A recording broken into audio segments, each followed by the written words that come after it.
Hello viewers, SMS for kids 2020 YouTube சேனல்லேருந்து உங்களுக்கு இன்றைக்கி அடுத்த வீடியோ அனுப்பிச்சுட்டுருக்கேன்.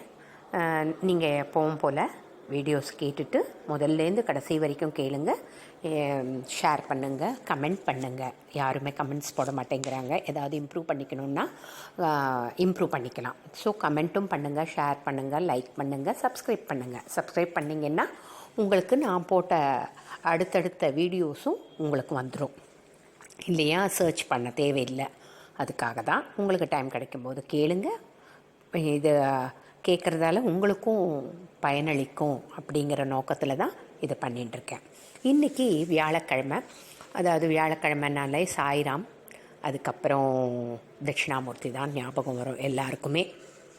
அதனால் இன்றைக்கி சாய்ராம் ஸ்லோகமெல்லாம் சொல்லலாம் அப்படின்னு முடிவெடுத்திருக்கேன். ஸோ சாய் என்ற சொல்லுக்கே ஒரு அற்புத சக்தி உண்டு. ஆம், சாய்பாபா இந்த மந்திர சொல்லின் சாய் என்ற சொல்லுக்கு சாட்சாத் கடவுள் தான் அப்படின்னு தான் அர்த்தம். நமக்கு தெரியும் இல்லையா? சாய்ராம் அப்படின்னு சொல்லுவோம். அந்த சாய்ராம் சொல்லும்போதே அந்த சொல்லில் அவ்வளோ மயக்கத்தை உண்டாக்கும் நமக்கு. சாய்ராம் சாய்ராம் சாய்ராம். அதனால் அதுக்கு அந்த சொல் கேட்கும்போதே, ராம் ராம் கேட்கும்போதே ஒரு சொல்லு அந்த சொல்லுக்கு அவ்வளோ மகிமை இருக்குது. அதே மாதிரி தான் சாய்ராம் சாய்ராம். எல்லா மதத்தினரும், இந்து, முஸ்லீமு எல்லாருமே மோஸ்ட்லி அந்த சாய் கும்பிடுறாங்க. உங்களுக்கே தெரியும், ஷிரடியில் இருக்கிறது முதல்ல முஸ்லீம்ஸ் எல்லாம் கூட முன்னாடி அவரோட சமாதி எல்லாமே இருக்கும். அதே மாதிரி அவரோட ஃப்ரெண்ட்ஸ் எல்லாருமே சாய்பாபா நம்மளோட சொல்லுவாங்க. இந்து மதத்தில் என்ன சொல்லுவாங்கன்னா தத்தாத்ரேயர் அப்படின்னு சொல்லுவாங்க. தத்தாத்ரேயர்னால் என்னன்னு தெரியும் உங்களுக்கு? அதாவது பிரம்மா, விஷ்ணு, சிவன் இந்த 3 பேர் சேர்ந்தது தான் அந்த உருவம். அதாவது தத்தாத்ரேயர்னு சொல்லுவாங்க. உலகமே இந்த 3 பேரில் அடங்கியிருக்கு அப்படின்வாங்க. அவங்களோட மறுபிறவி தான் சாய் அப்படின்னு சொல்லுவாங்க. ஷிரடி சாய்பாபா கடைசியில் அவரோட சமாதி வாழ்ந்து அங்கேயே சமாதி ஆயிட்டார். அதனால் நிறைய லட்சக்கணக்கான மக்கள் அந்த ஷிரடிக்கு போய் அவரை தரிசிச்சுட்டு வருவாங்க. ஒரு மகான் இந்த பூமியில் அவதரித்து நமக்காக உழைத்து மக்களுக்காக சேவை செஞ்சு அங்கே அப்படியே சமாதி ஆயிட்டார். அதனால்தான் அந்த ஷிரடி சாய்பாபாவுக்கு இப்போது நிறைய இடத்துல சாய் கோவில் இருக்குது. இதுக்கு முன்னாடி மயிலாப்பூரில் தான் எனக்கு தெரிஞ்ச வரைக்கும் விவரம், அவர் தான் அங்கே இருந்தார் அப்படின்னு சொல்லுவாங்க. சரிங்க, நம்ம சாயோட மூல மந்திரம் உங்களுக்கு தெரியும். ஓம் சாயி நமோ நமஹ, ஸ்ரீ சாயி நமோ நமஹ, ஜெய் ஜெய் சாயி நமோ நமஹ, சத்குரு சாயி நமோ நமஹ. எல்லாமே அடங்கிடுச்சுங்க சாய்ராம். சரியா? நம்ம இந்த ஸ்லோகத்தை எல்லாரும் சொல்லுவாங்க. எந்த ஸ்லோகம் தெரியலன்னா கூட இந்த ஸ்லோகத்தை சொல்லிடுவாங்க. இந்த ஸ்லோகம் சொல்லும்போதே அந்த சாய்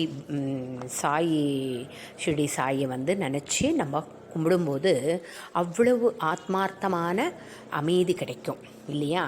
அதே மாதிரி இன்னொரு காயத்ரி மந்திரம் இருக்குது, ஈஸி இது. ஓம் ஷிரடி வாசாய வித்மஹி சச்சிதானந்தாய தீமஹி தன்னோ சாய் பிரசோதயாத். திருப்பி சொல்கிறேங்க. ஓம் ஷிரடி வாசாய வித்மஹி சச்சிதானந்தாய தீமஹி தன்னோ சாய் பிரசோதயாத் அப்படிங்கிறது தாங்க இந்த காயத்ரி மந்திரம். இந்த காயத்ரி மந்திரம் டெய்லி நம்ம 11 வாட்டி, 13 வாட்டி, 18 வாட்டி, 108 தடவை கூட நம்ம சொல்லலாம். நம்மளோட இஷ்டந்தாங்க. அதே மாதிரி இது ஈஸியாக இருக்குது. அதே மாதிரி சான்ஸ்கிரிட் ஸ்லோகமும் தியான ஸ்லோகம் அப்படிங்கிறது பத்ரி கிராம சமத்புதம் துவாரகாமாயி வாஷினம். பத்ரி கிராம சமத்புதம் துவாரகாமாயி வாஷினம் பக்தாபீஷ்டம் இதம் தேவம் சாயிநாதம் நமாமி. பத்ரி கிராம சமத்புதம் துவாரகாமாயி வாஷினம் பக்தாபீஷ்டம் இதம் தேவம் சாயிநாதம் நமாமி. அப்படிங்கிறது இந்த சான்ஸ்கிரிட் ஸ்லோகம்.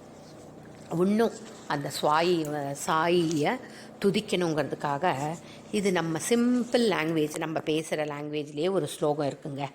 சாயிநாதர் திருவடியே சம்பத்தளிக்கும் திருவடியே, நேயம் மிகுந்த திருவடியே, நினைத்ததளிக்கும் திருவடியே, தெய்வ பாபா திருவடியே, தீரம் அளிக்கும் திருவடியே, உயர்வை அளிக்கும் திருவடியே.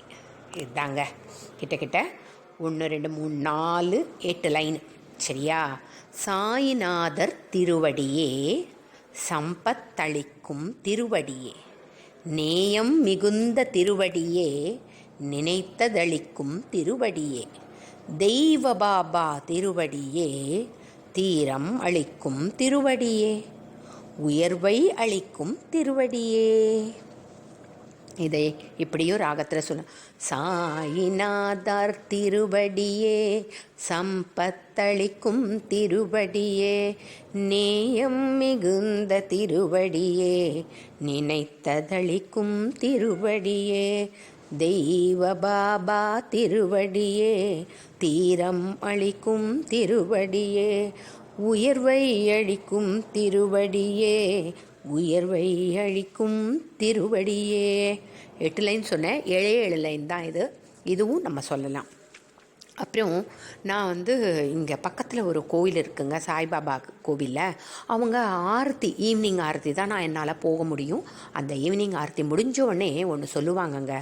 அந்த ஆரத்தி முடிஞ்சோடனே ஃபினிஷிங் எப்படி இருக்கும்னா இந்த மாதிரி சொல்லுவாங்கங்க. இதையும் சொல்லி பாருங்க, உங்களுக்கு எல்லா க்ஷேமமும் உண்டாகும். குரு பிரம்மா குரு விஷ்ணு குருதேவோ மகேஸ்வரः குரு சாட்சாத் பரபிரம்மா தஸ்மை ஸ்ரீ குருவே நமः.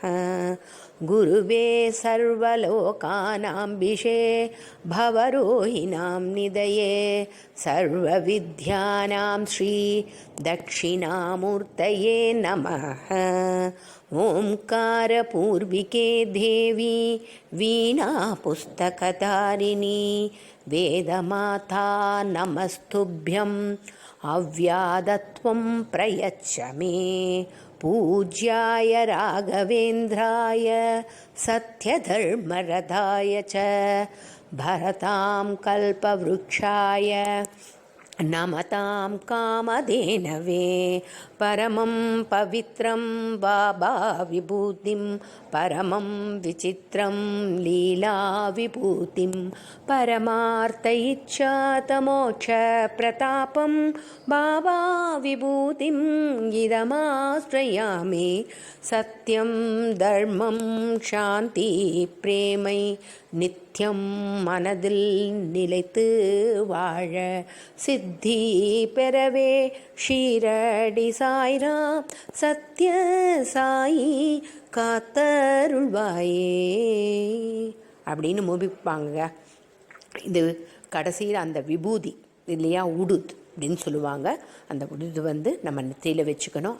அதில் தான் பரமம் பவித்ரம் அப்படிங்கிறது தான் அந்த ஸ்லோகத்தோட பொருள். தேங்க்யூங்க.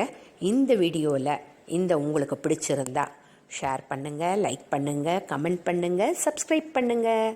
Thank you very much.